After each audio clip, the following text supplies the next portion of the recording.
be sharing a few reasons why we should make some changes to the way we use social media and the way we go about using social media.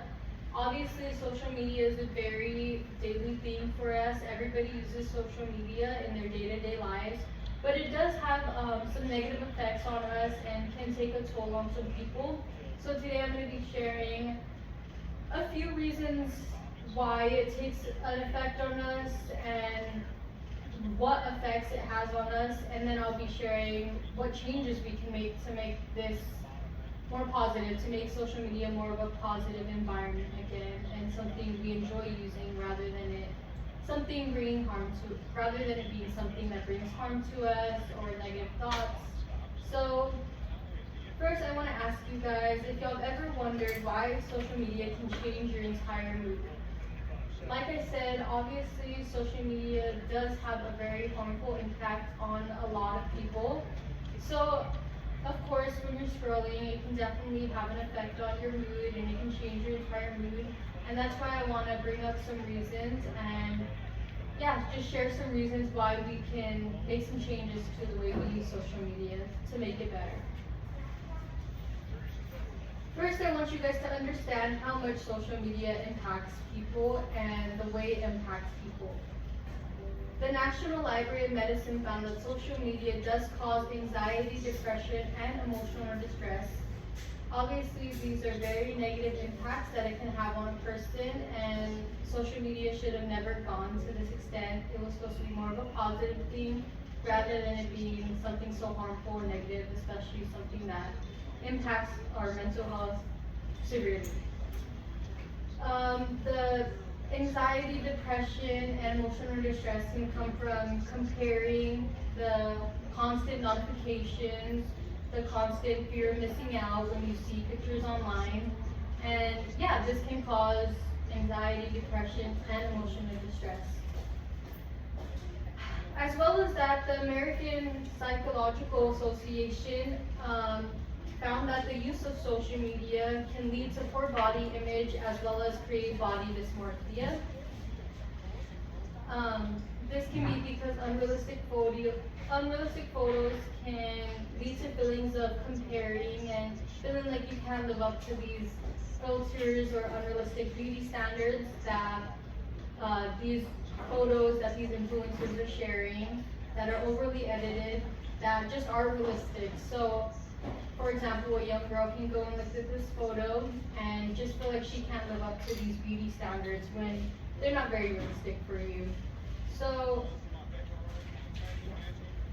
now I'll be talking about how we can increase our struggles. How we can decrease these struggles. So if social media does cause all these struggles, what can we do about it? What can we do to make social media a more positive thing again? We can start by limiting our screen time and being more cautious of what we look at and what we find ourselves looking at and doing on social media, using our time on social media with. News and Health found that hours of scrolling can create negative feelings. So limiting yourself can break the cycle of constant scrolling and give time for other things that can be better for your mental health rather than just sitting on the phone and scrolling throughout your day for hours and hours. It definitely becomes a habit and it becomes something that takes a huge toll on your mental health. So limiting your screen time and making time for better habits like any other hobby, like baking, going outdoors, playing sports, anything like that, anything other than just sitting on a screen comparing yourself, creating all these negative thoughts for yourself. Anything can be better than that. So we just want to try to limit our screen time and So the solution to our struggles with social media would be to, like I said, limit your screen time and look at better things like pages that actually make you feel supported and just not so negative, like more positive pages, more supportive pages, more online communities that bring joy to you rather than something that brings harm to you, something that posts negative posts on your feed all the time. The Pew Research Center actually reported that social media does make some teens feel connected and supported. So like I said, social media can be a positive thing if you just look at it in the right ways, look for the right things on social media, the right communities, the right pages, the right people, and going about following along with those people rather than the negative posts or the negative stuff you constantly see on your feed. So now that we took a look at what can bring such harm, we want to look at what our world would look at if we did make these changes to our everyday life. Everyday life meaning our everyday life on social media.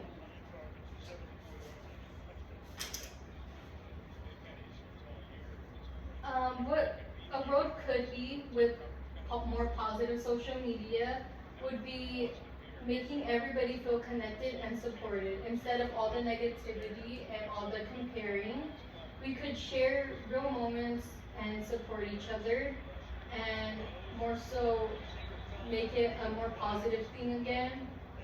And rather than it being such a negative thing, we can have some real moments.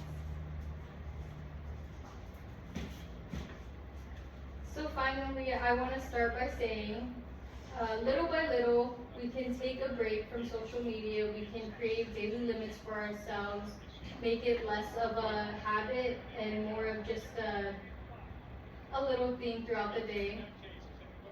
Social media can harm our mental health, but with these little changes, we can definitely make it a more positive thing again. So to reflect, in this speech, we went over how it can impact issues or how it can create issues and ways we can reduce the issues, the impacts it can have on our mental health.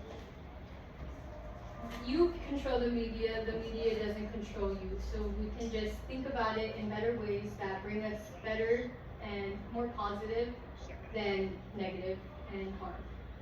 Thank you.